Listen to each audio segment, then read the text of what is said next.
Dari situlah terus Derrida masuk ke isu kedua. Hati-hati dengan apa sih antara lain sumber hierarki, sumber dominasi makna, sumber menang-menangan itu. Antara lain adalah karena paradigma filsafat yang modern adalah paradigma fonosentris. Kalau logosentris tadi berpikir yang terpusat, mbelani benere dhewe. Kalau fonosentris itu lebih mementingkan ucapan daripada tulisan. Itu ada kalimat dari Derrida, the most famous founding fathers of Christianity, Yesus, and philosophy Socrates have one thing in common. They have never written a single word. Salah satu ciri paling dasar dari pendirinya Kristianitas, Yesus dan filsafat Socrates, dua-duanya punya satu ciri yang sama, yaitu tidak pernah nulis. Dan ini terus dijadiin kiblat sama para pemeluk agama dan para ahli filsafat. Dianggapnya ucapan kata-kata itu lebih penting dari tulisan. Itu yang disebut fonosentris. Jadi ucapan itu dianggap lebih otentik, lebih asli loh. Kalau saya ngomong kan lebih enak gini daripada baca bukuku, kan enak ngomongku misalnya. Pikiranmu kan gitu. Itu namanya fonosentris. Terus ucapan juga sifatnya langsung, sementara kalau tulisan kan enggak. Jadi ucapan itu simbol dari maksudku. Kalau tulisan itu kan di pikiranmu kan ucapannya dulu baru tulisan. Berarti dia simbol dari simbol. Ucapan itu simbol dari makna yang dituju, dan tulisan itu simbol dari ucapan. Pikiran kita kan kayak gitu selama ini. Jadi yang kita tulis itu sebenarnya yang sudah terucapkan. Nah, kalau di Derrida kebalik, tulisan itu lebih penting. Tidak, justru makna itu katanya Derrida, dan segala keregamannya berawal pertama-tama dari tulisan, bukan dari ucapan. Dari ucapan, kata dan makna ini sifatnya deterministik. Deterministik itu yang menguasai makna aku. Kamu nggak berani, nggak bisa nafsir macam-macam. Kamu harus masuk ke duniaku untuk paham yang kuomongkan. Beda sama tulisan. Kalau tulisan, kamu bisa menafsirkan apa saja. Betul. Jadi kalau di Derrida, tulisan jauh lebih original. Tulisan itu tampil sesuai versi dirinya sendiri. Kalau ucapan, dia tampil kusetir, disetir oleh yang mengucapkan sesuai makna yang dikehendaki oleh yang mengucapkan.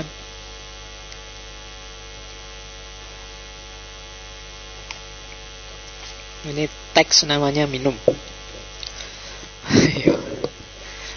Itu kan di kepalamu waktu saya minum ngomong, wah Pak Faiz sedang minum. Nah, itu hasil bacaanmu.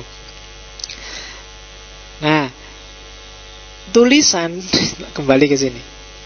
Itu sifatnya justru lebih original dibandingkan ucapan.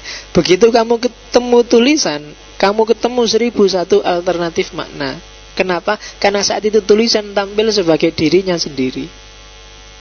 Tapi kalau ucapan, itu tulisan itu diperkosa nggak enak ya, dipaksa oleh yang ngomong sesuai maksud dirinya. Jadi maknanya terus dipaksa jadi tunggal. Padahal kata itu mungkin bisa 1001 makna. Aku ngomong I love you, itu kan ketika itu diomongkan, kan itu maknanya dipaksa harus sesuai dengan itu. Tapi kalau aku nulis I love you, itu orang bisa menafsirkan macam-macam. Gitulah. Jadi simbol dari simbol enggak, katanya Derrida. Tapi kata, kalau simbol dari semua simbol mungkin iya. Tulisan lo ya. Tapi kalau kata enggak. Kalau kata yang diucapkan itu tidak dari semua simbol, ya simbol sesuai maksud orang yang ngarang. Dan fokus pada ucapan inilah nanti yang melahirkan logosentris. Orang terus selalu mencari kebenaran di luar dirinya. Yang benar kayak gimana sih sebenarnya? Kamu terus ngejar itu, kamu gak berani Allah tak tafsirkan sesuai aku. Itu kenapa? Karena kamu terpaku pada ucapan. Menurut Pak Faiz kemarin gimana ya Derrida itu ya? Karena kamu terpenjara oleh kata-kataku, terpenjara oleh kata-kata dosenmu, kata-kata kiainya. Coba kamu baca sendiri di buku-buku, mungkin pemahamannya beda. Yo kenapa kok lebih gampang? Tapi sekarang saya filsafat lebih enak ngaji Pak. Ya karena kamu males mikir, mau coba buku ora paham. Aslinya teks lebih original. Kamu bisa melahirkan filsafat baru dengan baca Derrida. Derrida versimu. Ini Derrida versiku yang tak ceritain padamu. Tapi kalau kamu ikut ucapanku, ini sudah Derrida versiku, terus versiku itu kamu pahami sesuai versimu, kamu sudah 2 step ketinggalan. Coba kamu baca teks aslinya, kamu ketemu originalitas di sana. Jadi tulisan itu lebih penting daripada ucapan. Ya kayak anak muda zaman dulu itu loh. Kan kalau jatuh cinta pakai nulis surat, nggak perlu ketemu, nembak langsung, nggak seru. Nembak langsung itu nggak original, karena yang kamu tembak dipaksa jawab saat itu juga, mikirnya nggak bisa panjang pokoknya. Aku I love you, kamu ya apa enggak? Itu enggak enak. Makso itu jenenge, ya. Coba pakai surat. Zaman saya dulu, zaman saya masih muda, sekarang kan sudah tua. Itu masih tradisinya surat. HP belum banyak yang punya, jadi nulis surat. Surat satu bisa menghabiskan 1 buku surat itu. Salah huruf, 2 huruf nyoret kan nggak seneng. Sobek nulis lagi. Sobek kan bisa puluhan surat hanya untuk nulis 1 surat.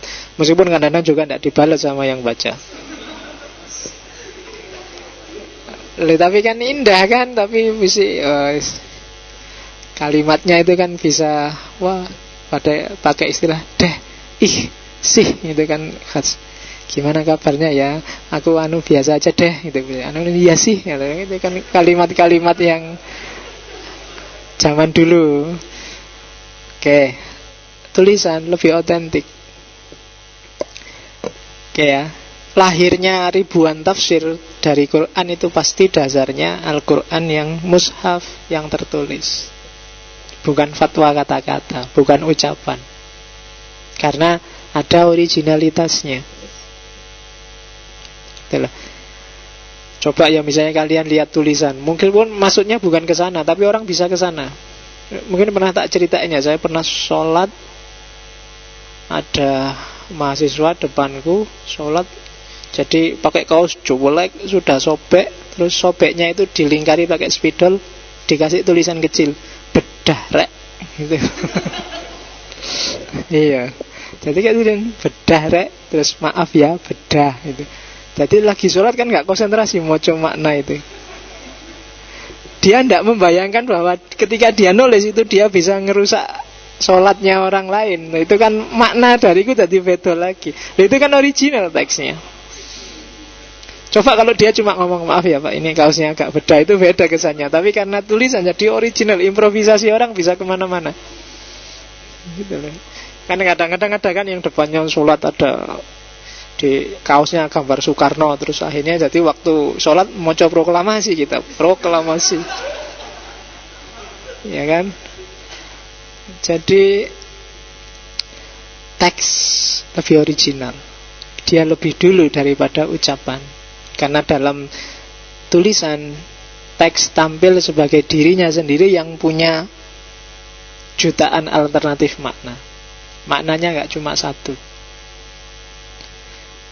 Ya kayak misalnya kata-kata sayang itu kan, sayang itu bisa 1001 makna. Dan itu dia tampilnya di teks.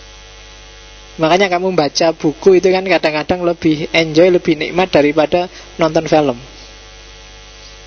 Yang baca novel yang difilmkan kan banyak, tapi kadang-kadang lebih enjoy baca novelnya, baca bukunya daripada nonton filmnya. Karena imajinasi yang bermain beda. Karena film itu pemaknaan sutradaranya, tapi kalau teks, nas, itu imajinasimu sendiri yang main, versimu.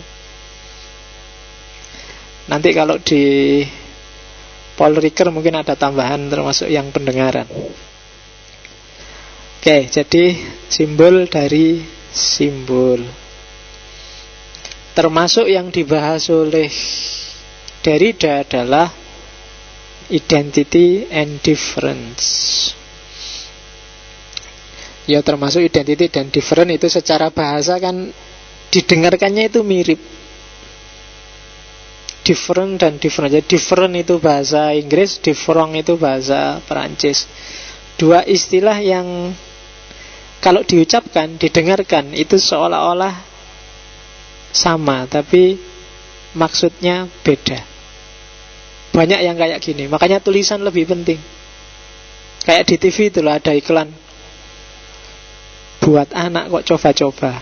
Nah itu kan, itu kalimat buat anak kok coba-coba kalau disambungkan sama iklannya ya orang ngerti lah, maksudnya kan minyak kayu putih obatnya. Tapi kan ketika dilepas itu ya kata-kata buat anak kok coba-coba itu dalam bentuk tertulis kan orang, oh iya ya buat anak kok coba-coba kan gitu.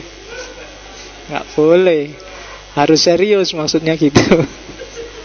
Jangan coba-coba. Oke. Ya kayak undang-undang itu loh kan ada fakir miskin dan anak yatim dipelihara oleh negara. Kata dipelihara itu kan bisa 1001 makna. Kalau ada yang tanya, kenapa ya Indonesia kemiskinan itu nggak habis-habis, dipelihara terus ya oleh negara. Makanya nggak selesai-selesai. Anak yatimnya, fakir miskinnya ya hidup terus, dipelihara kok oleh negara. Ya kan itu kata kalimatnya sama, katanya sama, tapi ya kan maknanya tidak ke situ maunya. Dan itu otentisitasnya ada di tulisan. Oke. Sekarang kita masuk ke different. Makna yang macam-macam tadi penentunya adalah different. Kenapa sih kok tidak ada kebenaran tunggal? Kenapa sih teks itu kok maknanya equivoque? Macem-macem, ndak satu, karena ada different. Different kalau bahasa Perancis, kalau bahasa Inggrisnya difference. Different itu atau different itu punya dua unsur kata, yaitu differ dan defer. Kalau differ itu berarti membedakan, defer itu menangguhkan, menunda. Maksudnya apa ya? Makna itu pasti beda-beda dan jangan kesusu di judgment, tunda dulu.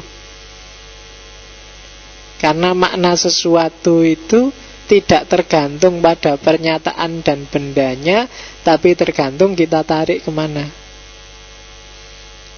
Makna gak akan pernah berakhir. Yang disebut makna itu bukan kok dari teks ke realitas, tapi dari teks ke teks.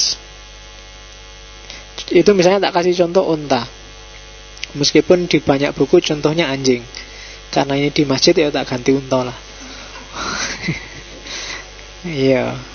Karena kalau pakai anjing nggak enak nih masjid ngomong anjing. Padahal meskipun sudah bolak-balik ngomong, tapi kan cuma contoh, nggak serius. Nah, unta. Kalau kamu ngomong ada unta, apa sih unta itu? Kan orang tanya, ya unta itu ya binatang yang kakinya 4, yang lehernya panjang, macam-macam. Tapi kalau dikejar terus definisi itu kan juga teks. Definisi lagi, loh apa terus binatang itu apa? Ya binatang itu ya makhluk hidup yang bukan manusia, yang itu. Oh, setiap kata kalau dikejar definisinya nggak akan selesai. Jadi kalau kamu ngejar definisi, nyari hakikat esensinya apa, nggak akan ketemu. Dan itu kan yang dikejar oleh para filosof Barat klasik dan modern. Ngejar esensi, ngejar hakikat. Padahal nggak ada. Hakikat itu tinggal ditarik kemana dulu. Itu kan ada unta, terus kamu tanya apa itu unta. Yang lain nggak ngomong apa itu unta, tapi yang ditanyakan apa itu ada. Oh, itu didefinisikan. Ada adalah sesuatu yang eksis misalnya. Loh, apa itu eksis? Ya kan? Itu belum. Iya kalau tanya eksisnya, kalau tanya sesuatu itu apa? Ayo pening kan, dari teks ke teks ada itu yang disebut jaringan makna. Untung aku nggak tanya apa itu apa, ngono bingung nih kamu. Iya. Jadi pokoknya judek kan mikir. Ternyata ya hidup kita ini ada dalam jaringan teks. Teh ini yang ada di depanku ini maknanya bagiku air minum. Kalau ditarik ke saya loh ya. Tapi kalau ditarik ke takmir, ini tugas. Ya kan? Ya tugasnya bikin teh. Kalau bagi pedagang, mungkin ya ini dagangan, uang. Kalau bagi angkringan yang di depan, ini saingan. Harusnya beli ke sana malah bikin sendiri. Kalau kan tergantung nariknya kemana. Kalau bagi anak kecil, ini kayak mainan, ini lucu, ini ada pentilnya kecil, ada anunya kecil.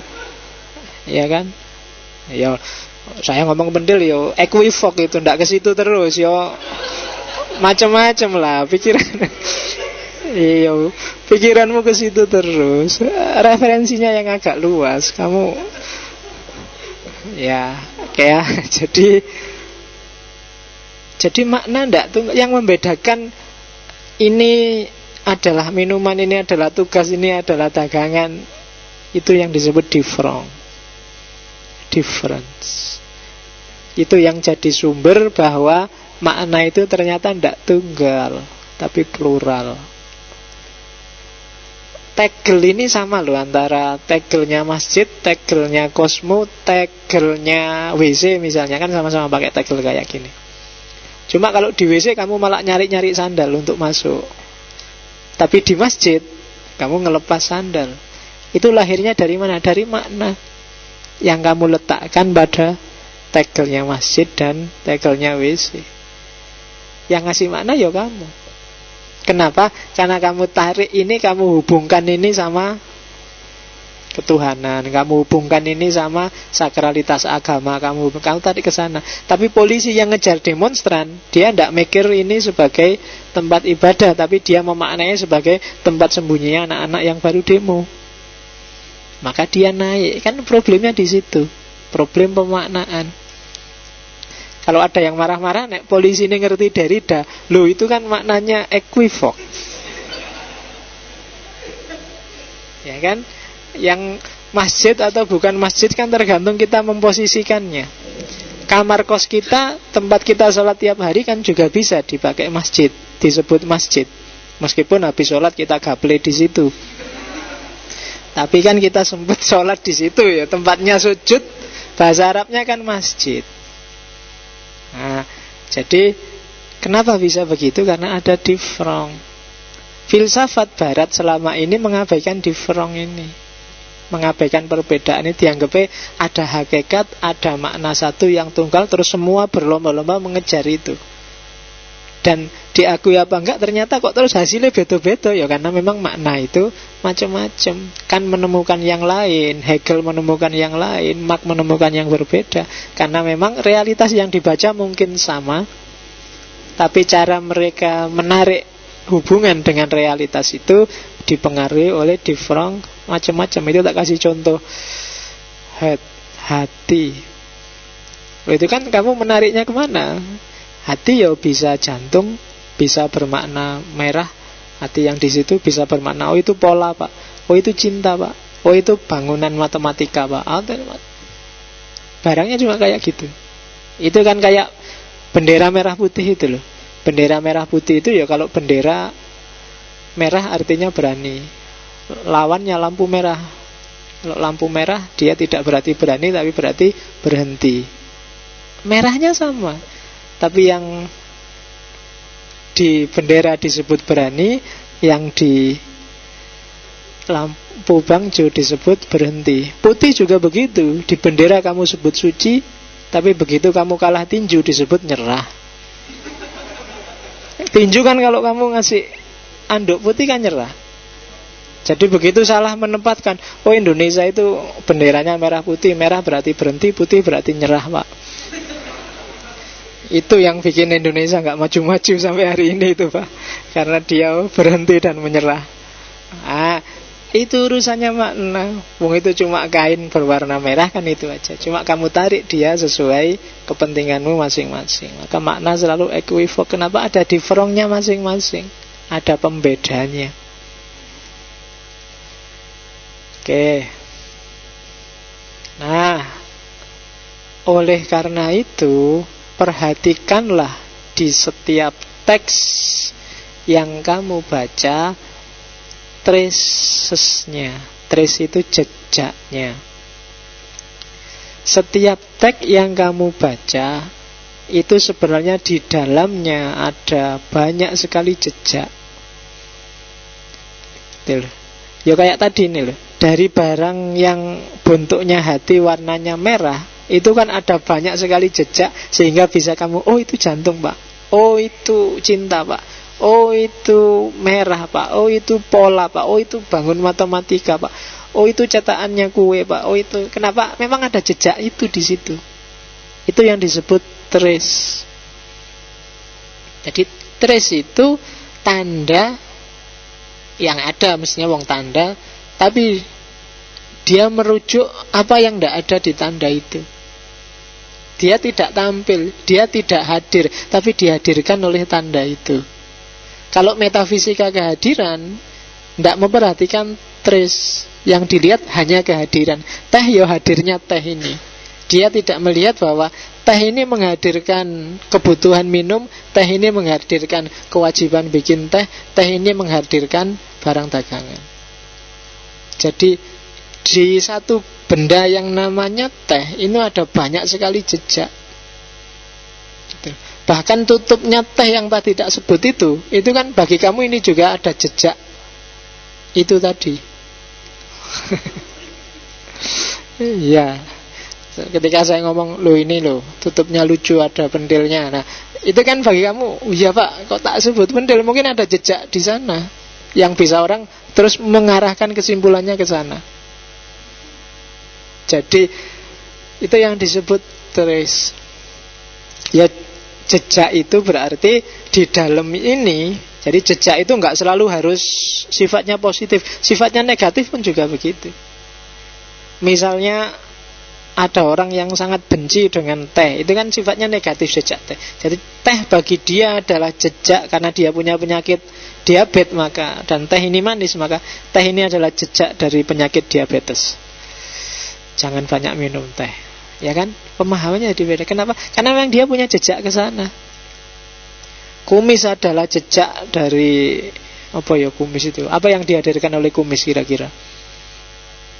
Kejantanan, bisa kemalesan, males nyukur.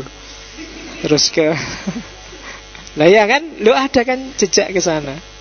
Kelucuan, kadang-kadang kumis itu ada yang lucu. Terus kegelian, mumpung nggak ada ibu-ibunya sudah pulang. Kumis itu katanya bikin geli. Saya nggak pernah. Ya, saya nggak pernah dibikin geli oleh kumis maksudnya. Terus macam-macam. Jenggot misalnya, itu kan dia jejak. Mungkin bagi kamu, oh itu teroris Pak. Yang satu, oh itu jejak Arabisme Pak. Oh itu jejak macam-macam. Sunnah Rasul Pak. Oh itu kan. Iya kan ada yang bilang sunnah Rasul, tapi dan itu ada aturannya, panjangnya harus tertentu. Kalau sudah panjang dikit sudah kelewatan sunnahnya. Jadi harus sekitar berapa senti itu. Tidak boleh terlalu panjang, ada aturannya. Di sini nggak ada yang punya jenggot ya. Ada tapi eceran, dikit-dikit. Iya. Ya loh, jenggot eceran ya tidak dihitung salafi lah kamu. Masih belum. Salafinya masih ngecer. Jadi iya, jadi segala hal teks yang kamu baca itu menghadirkan sesuatu yang tidak hadir. Itulah jejak. Misalnya temboknya masjid kok ada yang retak dikit, itu kan faktanya tembok retak. Kalau metafisika kehadiran dia cuma bilang ada tembok yang retak. Tapi metafisikanya, dekonstruksinya Derrida, dia tidak cuma menghadirkan tembok retak sebenarnya. Orang selalu mikir, oh ini mesti tukangnya agak ini agak curang ini waktu bangun. Oh ini mesti pimpinan proyeknya korupsi, ini mesti dikurangi bahannya. Oh ini mesti gara-gara gempa kemarin ini. Oh ini banyak yang bisa dihadirkan dari sekedar tembok yang retak. Itu yang disebut trace, jejak. Jadi ilmunya detektif ini. Jadi ada jejak di setiap benda yang kamu baca. Dan itulah yang bikin kamu bisa baca.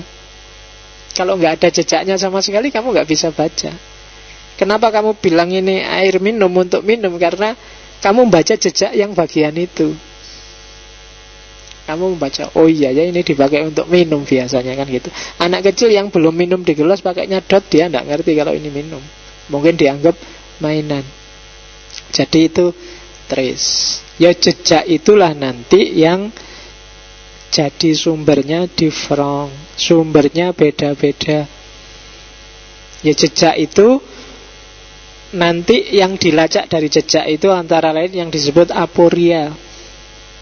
Aporia itu ya paradoks-paradoksnya, makna-maknanya yang kontradiktif, makna-maknanya yang ironis. Kayak kemarin di Rortri itu kan ada makna-makna yang ironi, makna sindiran. Jadi itu jejak namanya. Oke. Nah sekarang kita lihat teorinya kayak gitu tadi. Kita lihat nanti habis ini prakteknya. Jadi segala sesuatu adalah teks. Cuma teks ini sifatnya tidak univok tapi equivok.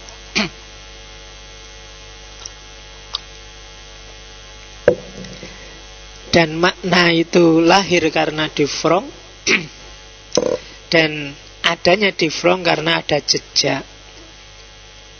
Oleh karena itu, apapun ide kita, apapun gagasan kita, itu sebenarnya hanya satu lini jejak dari teks. Karena itu, jangan sekali-sekali mengklaim finalitas kebenaran. Itu arahnya ke situ pasti orang pusmu. Tidak ada kebenaran yang pasti, eksak, selalu begitu dan selamanya begitu. Benar menurut aku mungkin tidak benar menurut dia, atau setengah benar menurut dia yang lain. Itulah kebenaran. Kenapa? Ya karena orang membaca jejak yang lain, ada difrong yang lain. Jadi Islam ada banyak sekali madhab, ada organisasi sosial namanya NU, namanya Muhammadiyah, karena mereka membaca jejak yang bermacam-macam dari Quran, dari hadis. Masing-masing milih jejak sesuai konteksnya sendiri-sendiri. Jadi tidak ada yang paling benar, dan tidak ada yang benar total, benar final. Masing-masing sifatnya sesuai persepsi dan perspektifnya sendiri-sendiri. Oke, itu Derrida. Sehingga apapun yang kita anggap benar harus terus kita dekonstruksi. Dekonstruksi itu maksudnya apa? Kita bongkar lagi kemungkinan-kemungkinan makna yang selama ini kita tutup-tutupi.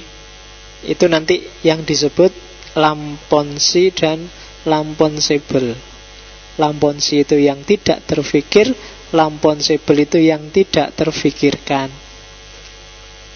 Tidak terfikir itu misalnya, oh ya, janjinya sama, tapi karena kita malas mikir, kita sibuk dengan jejak kita sendiri, kita nggak mikir sebenarnya kita sama dia. Misalnya yang sering saya contohkan NU dan Muhammadiyah, itu seolah-olah beda, tapi kalau dianalisis mungkin janjinya nggak terlalu beda kok. Misalnya NU mengakui ada 4 madhab, Syafi'i, Malik, Hanafi, Hambali. Muhammadiyah tidak setuju madhab, dia kembali pada Al-Quran dan hadis. Yang diikuti secara umum adalah Ibnu Taimiyah. Dan Ibnu Taimiyah ini berasal dari satu lini yang disebut Salafi. Salafi itu kan maha gurunya, sumber ajarannya ada pada Imam Ahmad bin Hambaliyah. Dan Hambaliyah adalah salah satu mazhab yang disetujui oleh NU.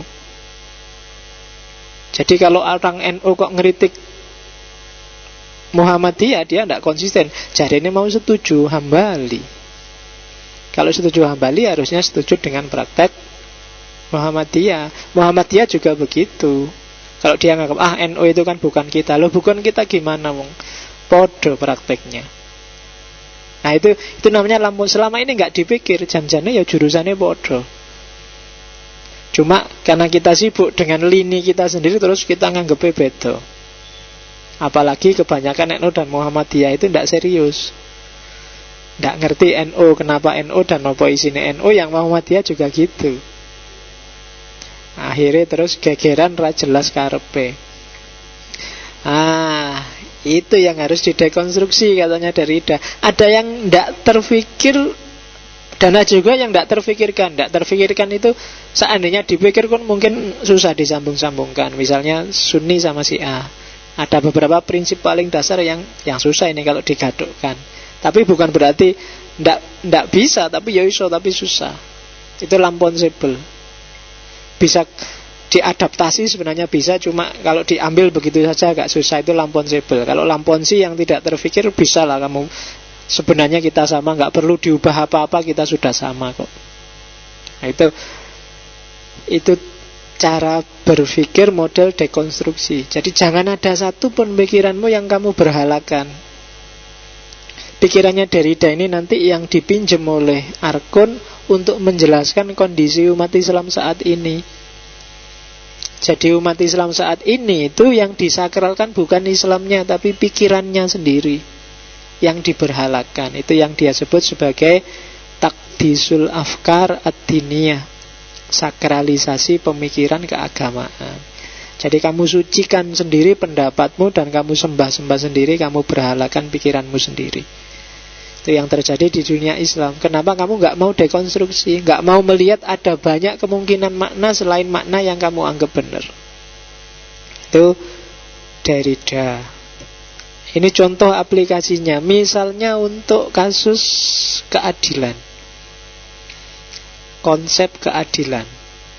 Kalau di Derrida, keadilan itu enak didiskusikan, tapi dia tidak akan bisa kamu dapatkan. Kenapa? Dia tidak bisa diobjektivasi. Adil dan tidak adil itu sifatnya tidak eksak, sifatnya cair. Orang ngomong tentang keadilan kan biasanya ya tidak langsung. Laki-laki boleh kawin 4 asal adil. Oh itu susah sekali. Kamu nyari parameter adil itu tidak akan bisa. Termasuk keadilan untuk banyak hal, adil pada orang miskin, adil pada anak, itu barangnya sendiri nggak susah. Ada loh yang dikawin 4 dan nggak dikasih nafkah, tapi yo seneng aja, merasa adil aja. Tapi ada yang istrinya cuma 1, yo istrinya merasa iya suaminya nggak adil, bisa susah. Apalagi terus dalam prakteknya keadilan itu disandingkan dengan hukum. Aporia itu kontradiksi antara hukum dan keadilan. Adanya hukum itu kan untuk mewujudkan keadilan. Padahal keadilan itu, hukum itu sifatnya eksak, pasti. Sementara keadilan itu sifatnya moral, cair, tidak pasti. Sesuatu yang pasti, tegas, tapi untuk tujuan yang tidak pasti, tidak tegas. Oh itu rumit sudah. Itu yang disebut aporia, kontradiksi. Susah orang memaknainya kemudian gitu. 20 tahun bagi Angelina Sonda itu adil apa enggak ya? Oh itu kan bagi keluarganya Angelina Sonda enggak adil. Apa sih salahnya dia cuma anak buah, cuma ikut perintah, hukumannya sepanjang itu. Tapi bagi kita yang ben kapok, masa uangnya rakyat kok dimakan. Saya yang rakyat aja gak pernah makan segitu. Nah, ya kan? Kamu dasarmu kapok kalau keluarganya dia kan cuma pion, dia bukan dalangnya, dia cuma. Jadi adil ndak adil itu juga ya agak susah melihatnya. Padahal kita nyari keadilan dengan dasar hukum, sementara hukum itu eksak. Barang yang eksak masuk ke dunia tidak eksak. barang yang partikular khusus masuk ke dunia yang sifatnya umum. Norma itu kan umum, keadilan itu kan barang umum. Sementara hukum itu partikular khusus gitu. Apalagi fakta hukum itu fakta yang positivistik. Pokoknya ada yang dipukuli ya urusan polisi gitu aja kan. Padahal mungkin yang mukuli itu pacarnya sendiri, dan itu konteksnya tidak kekerasan tapi kesayangan. Loh ya susah kan kamu mikir. Itu Pak, saya lapor ada kekerasan Pak. Masa pacarnya dicubitin, dipukulin misalnya. Loh, itu kan yang bersangkutan. Loh enggak, saya seneng kalau dicubitin tak suruh nyubit lagi ya Pak. Susah ya kan. Enggak, jadi polisi ini loh itu kan kekerasan, enggak bisa Pak, itu harus katanya yang perempuan, loh saya memang minta dikerasi terus Pak, kalau enggak keras saya enggak Pak, misalnya. Oke. Iya, contohnya apa kuwi? Jadi itu apuria hukum dan keadilan. Jadi maka apa? Gagasan, ide kita, wawasan kita tentang keadilan harus siap didekonstruksi terus. Jangan-jangan yang kita anggap adil itu tidak adil. Jangan-jangan yang kita anggap lurus itu tidak lurus. Dekonstruksi dan terus. Dekonstruksi itu maksudnya bukan kok dibubarkan gitu, tapi kamu bongkar lagi, jangan-jangan ada makna yang kelewatan. Jangan-jangan ada yang belum terungkap. Jangan-jangan misalnya kamu ada ibu-ibu yang digugat oleh anaknya 1 miliar itu, yang umur 90 tahun itu kan, yang tiap hari nangis di TV itu. Nah kan bagi kamu sangat tidak adil. Ya, dari sejauh fakta yang kamu tahu memang itu sangat tidak adil. Tapi mungkin kalau dibongkar-bongkar lagi ada, kok ada ya anak sampai nekatnya kayak gitu. Jangan-jangan ada variabel lain yang belum terbaca. Maka dekonstruksi itu harus terus-terusan, tidak bisa berhenti. Kebenaranmu hari ini juga harus siap, bukan dibongkar tapi diungkap semua alternatif maknanya. Jangan-jangan kamu keliru. Makanya orang disuruh belajar terus, nyari ilmu terus, nyari wawasan terus. Dalam rangka apa? Mendekonstruksi kebenaranmu yang selama ini kamu yakini. Mendekonstruksi bukan berarti menyingkirkan, tapi mendewasakan, mengungkap tarian makna yang selama ini gak kamu baca. Itu dekonstruksi. Oke.